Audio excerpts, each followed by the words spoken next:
It is News Talk ZB Saturday morning. Fishing with Crimpy. We've got Ali Kennett in the studio and Mr. Crimp. Don't forget the March issue is out hot on the streets now. It's a great issue, I have to say. Best one yet, Regan. I think this is the best issue yet. Look at that. Isn't that amazing? I'll just hold it closer.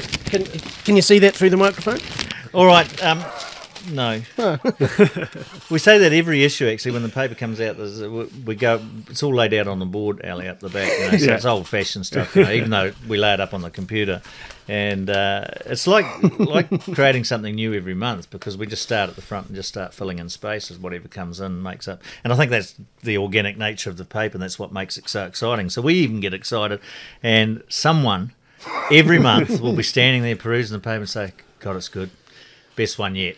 You've always got to have improvement, haven't you, really? Well, we do. And it's good that we can still say that after 90 issues. So watch out for later on next year, September, it'll be our big 100. Yeah, no, June. January. January 2014 is our 100th episode. You know that, and you've only been here 10 minutes. Goes to show you the state of my mind. Right, well, let's move away from the easy route and take the hard path and talk about the internet. Now, a lot of people are switching and buying. There's a lot of amazing deals on the internet. I have a fundamental problem with it because the fishing paper is an advertiser-funded vehicle, so we rely on local shops, businesses and that to survive, and we try and encourage people to go and spend their money with the likes of you, Ali, and other sports shops and that sort of thing. So I have a fundamental issue with competing brands online and buying there. I just don't do it. Is it an issue with you? Where do you stand on it? It's very much an issue with us. Obviously, we're in the recreational sector. It's very much a consumer-driven market. We've spent many years building up the reputation of the brands that we offer by advertising, supporting fishing competitions, and just being out there and being seen and offering a good product. And from that, we've had people who bring product in from overseas with no warranty here and sell it online. They don't have the warehouses, the backup service, and they just undercut and tell people to come and see us when something goes wrong. So it's very difficult. They take the business away, but still want us to be their servicing, which we now don't do. Well, I'll follow that up in a minute, but they have no bricks and mortar. They don't have to pay rates. They don't have to pay insurance. They don't have to pay staff. So I guess that's why, or one reason that they can offer them at a cut price. It is, and there's, I guess it's a matter of numbers. There's warehouses in the States that will sell the same in 1 month than we will in a whole year, purely because of the numbers they've got to sell to. New Zealand's a small country, so we are limited on that side of it. But yeah, as you say, once they've got it here, they've got no overheads, they've got no service,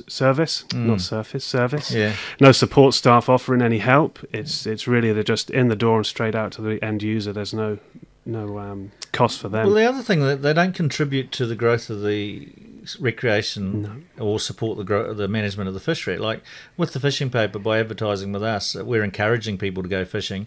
We also run the kingfish tagging program, so we're all about self-management. So it's about a community thing. These guys don't even support us with advertising, but they just come in and suck money out of the community. Now, you've mentioned that you've taken a stand against that. So you no longer support people who buy your recognised brands offline? No, not if it's come from a parallel importer, then no, we don't help them at all. Even if they come and asking for advice, we've had to be very strict on it now and just turn them away again, because if we do that for everybody, then we're not going to be here, because we've got to get the whole lot, really. Otherwise, we're not going to be there to help. So we help the people who support us rather than the people who go elsewhere.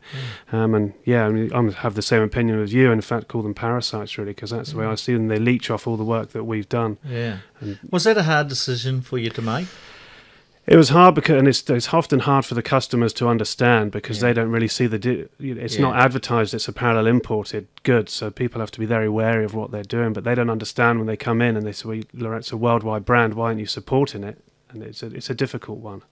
But we have to be strong on it. People, if they do make that choice to buy off the internet, also need to read the advertising very carefully, because sometimes they're not advertising courses for courses. They're very misleading. They'll put our recommended retail price up and say, why pay this, but what they don't include, that we include, is the transducer and the chart. So then by the time they go to check out, they have to add in the extra items, and in the end there's no difference in price. All right, Ali, it's been a pleasure once again having you on the show. Don't forget, everyone, the March issue of the Fishing Paper's out for no other rean. Grab a copy just to see Regan. If you want me to sign those photos of me, just bring it into He's on page office. 4. I've got mine and signed. 5 and 6. All right, goodbye.